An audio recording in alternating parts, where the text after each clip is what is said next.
l'expérience yéménite. L'expérience yéménite nous a prouvé aujourd'hui qu'il y a une évolution mentale d'un peuple.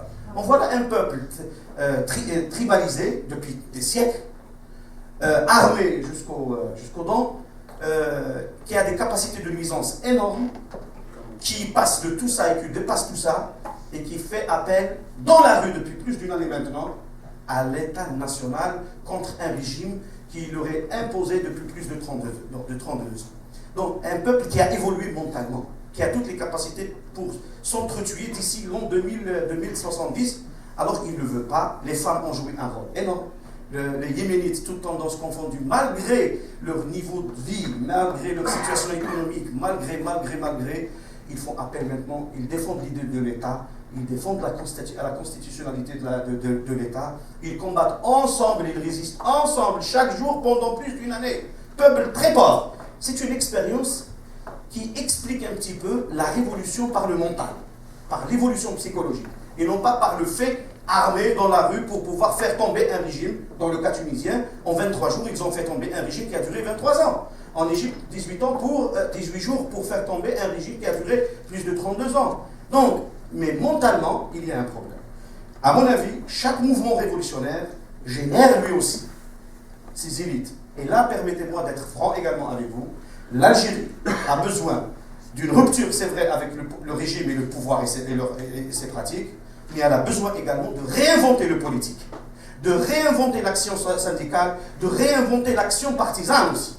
Parce que depuis 89 à nos jours, il y a eu une expérience partisane. Cette expérience partisane, elle n'est pas, on peut le faire, entre nous, avec des étrangers, je ne le dis jamais. C'est-à-dire surtout sur les médias étrangers, je ne m'attaque jamais à l'opposition, parce que je suis dans l'opposition, même s'il ne resterait en Algérie qu'un opposant à Tamdrasset. Je le défendrai à bras-le-corps. Mais il y a également une nécessité de réinventer la notion de l'opposition.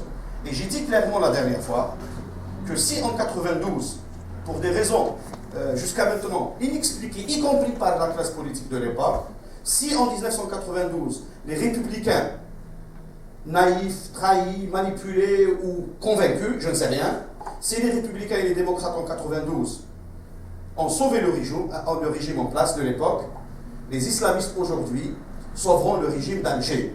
Et les islamistes, en termes d'analyse macro-sociologique, ne peuvent plus s'analyser en dehors du paradigme du pouvoir. Ils sont partie intégrante du pouvoir. C'est pour cela que le pouvoir lui-même est en train de les démultiplier. Il va les démultiplier, il va donner un nombre important à l'Assemblée nationale, 60 ou 70 sièges de plus, c'est-à-dire nous aurons plus de 450 sièges.